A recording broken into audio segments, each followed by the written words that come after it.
Well, I mentioned at the top of the show that shame is being wielded by the left. Now, for the longest time, the reputation of the church has been that they misuse shame and that they condemn other people and that they're judgmental and that they're intolerant. Well, of course, we know that the truly intolerant people in society are those on the left, like our first story today when we look at David Pakman. You'll see that David, like many of his ilk, actually were extorting Christians and other people of conscience because they simply wanted shame all to themselves so that they could implement their form of shame onto the world, shaming parents, for standing in the way of kids who want to mutilate themselves, or maybe parents standing in the way of, the abortion industry, stockpiling bodies, whatever the case may be. The left has been great at shaming people for all the wrong things.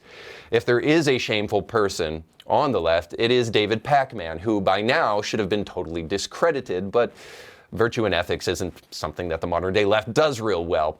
Because David Pakman, when the Covenant shooter that killed 6 people in Nashville, Tennessee, just this past summer, when that took place, David Pakman was quick to go to Twitter to make sure to use this opportunity to mock Christians, wherein he stated that basically, man, how in the world could this have happened? Because these Christians pray and stuff, and praying keeps these kind of things from happening.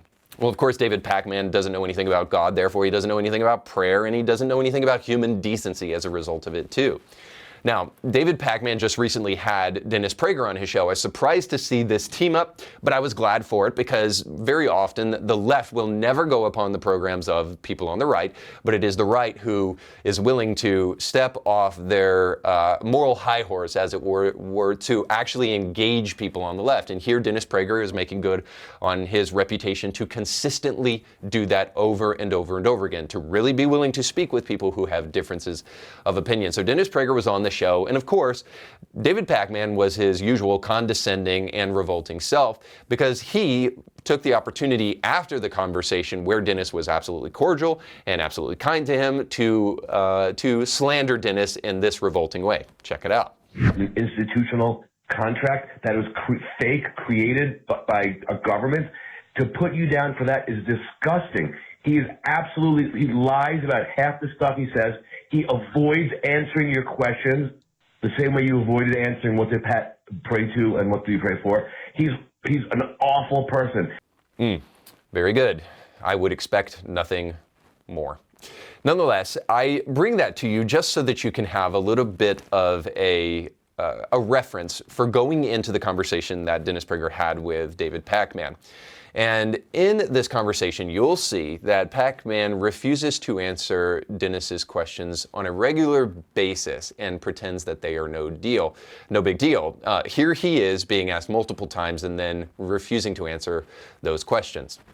And so if you believe that, aren't you morally bound to cheat on his behalf? For example, if I were in Germany in 1932 during the elections that brought Hitler to power, I tell you, I would have cheated on behalf of any other party than Hitler's party. Yeah. Aren't you morally bound to cheat if you believe the man is a fascist? You'd have to ask someone who believes that. I don't know. I mean, I think, listen, we only have a half hour and we're 5 minutes in. Yeah, so look, well, let's talk about I think what I would say is the audience can judge. And people go, what are you, nuts? Who says men menstruate? Within 2 years, if you denied men menstruate, you were considered transphobic. Well, listen, I mean, I'm glad to have, I'm going to be honest. I don't know that this is the most interesting thing for us to talk about. But that being said, I have said very clearly, there are some areas, if we just say the world of trans issues, there are some areas where I feel quite confident. Like, for example, when it comes to bathrooms, I was just in Spain. Beautiful country, terrific seafood. I recommend it to you, Dennis. The bathrooms are just gender neutral. There's a sink there and a bunch of stalls, and people cross in the sink to wash their hands, and you use the stall you want. Everything's fine. The bathroom issue, I genuinely do not care about, even when they are organized the way they are in the United States. There you have it, as exhausting as it is. On multiple occasions, Dennis Prager actually using sound logic to speak to this individual in what is supposed to be a conversation, a dialogue between two people, and David Pakman refuses to answer the first time, just saying, well, we'll let the audience decide. Well, interestingly enough, you're the guy with the platform, so the audience doesn't have one, you have one.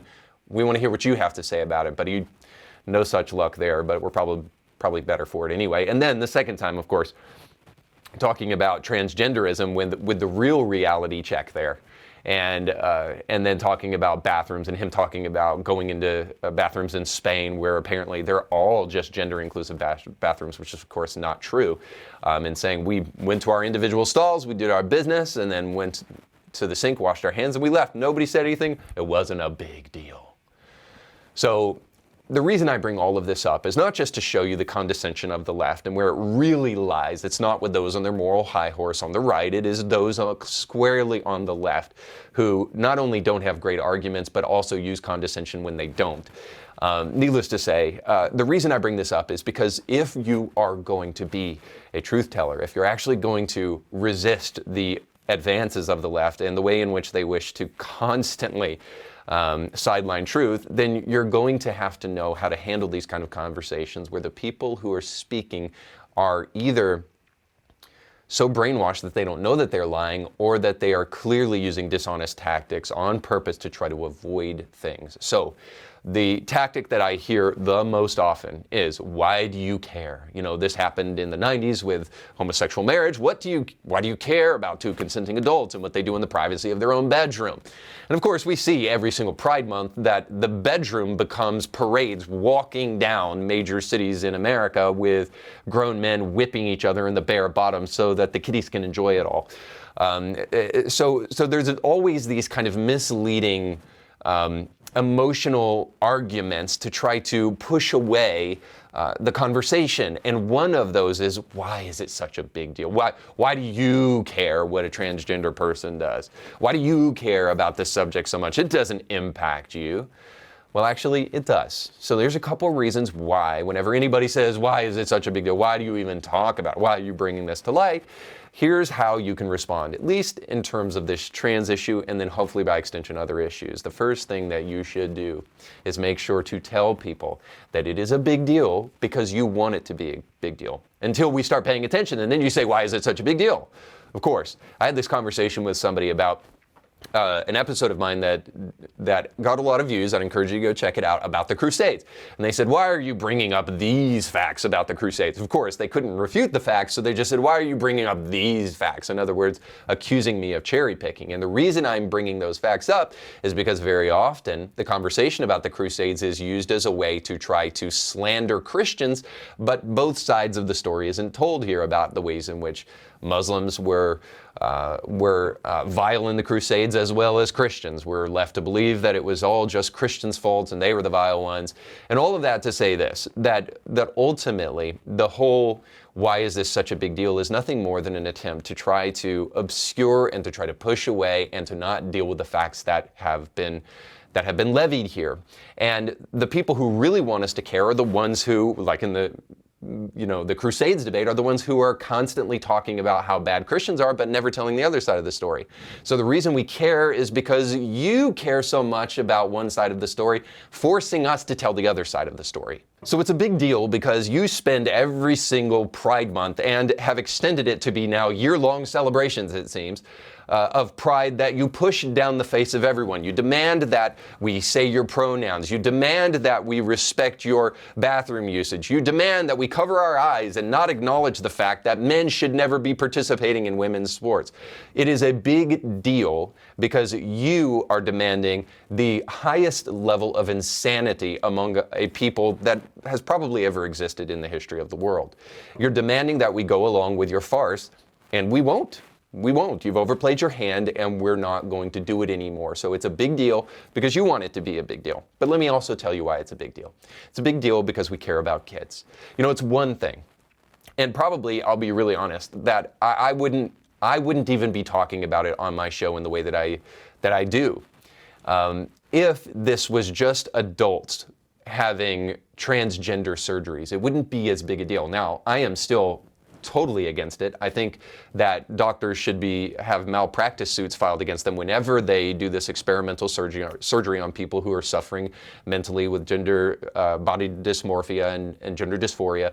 I think that we should be against this for adults and for kids. But honestly, it probably wouldn't have stirred people like me up if you guys had just left kids alone. But because you demand that gender is a social construct on the one hand, and demand that because this person is trans, that they have to chop off their physical body parts and that somehow that will help them fit into a social construct, and that insanity and the total nonsense with it, because you demand that, and you demand it not just upon adults, but upon children, we care. We care about the well-being of kids, and society should care about the well-being of kids. We have laws in America that protect children from abuse, and we should. This is why we care. We care about whenever a kid is abused. And so this conversation often happens within the context of parents too. Well, if the parent is condoning of this and affirming of their kids' gender dysphoria and the poison ideology of the LGBTQIA gender ideologues, if the parents are consenting to it, then why do you care about it? Well, of course, again, we have laws on the books that protect children from their parents because, surprise, not all parents are great. You need to check out my show Thursday for more of that. But the third thing is this, is that we care because we care about the society that we live in. We care because the society that we live in should be steeped in truth and not lies. A man is not a woman, and a woman is not a man. A man can't get pregnant, and a man can't have a menstrual cycle. A woman doesn't have a penis. Sorry. Voltaire said this: if you can get people to believe absurdities, you can get them to commit atrocities. See, what we believe about truth in society actually matters. Our fundamental understanding of truth will govern who we are as a society. It governs our laws. So one last thing to say about this. I've heard Christians say over and over and over again, ad nauseum, that you cannot legislate righteousness, that you cannot legislate someone to become a righteous person. So why are we so interested in laws and policies and politics? So why are we engaging in these kind of cultural conversations? Why do we care as Christians? What we need to be concerned about is the heart of people. Well, you cannot legislate righteousness, true enough. But I also think that's a sleight of hand, because what you can legislate is you can legislate morality. And we should legislate morality. And laws are inherently moral, especially in the West, where many of our laws are built upon biblical ideas and biblical principles, the intrinsic value of the human. There really is no such thing as a law that is totally devoid of a sense of morality. So the real question, as I talk about often on the show, is which morality are we going to choose? And we almost always choose Christian morality and then give ourselves credit for it, but don't turn back to the one who actually created the morality. But the point of all of that is just simply that the reason this matters is because society must be built upon truth. All of our laws are built upon truth, and it impacts the way we view the world. So you just got done watching a small excerpt of a much larger episode. You can find the link to that full episode down below in the description of this video. So you definitely want to check that out, because if you like that clip, you'll like the much larger episode. And while you're at it, don't forget to like, share, and subscribe, and click that little bell to be notified when great new episodes of Indie Thinker come your way. Thanks for watching.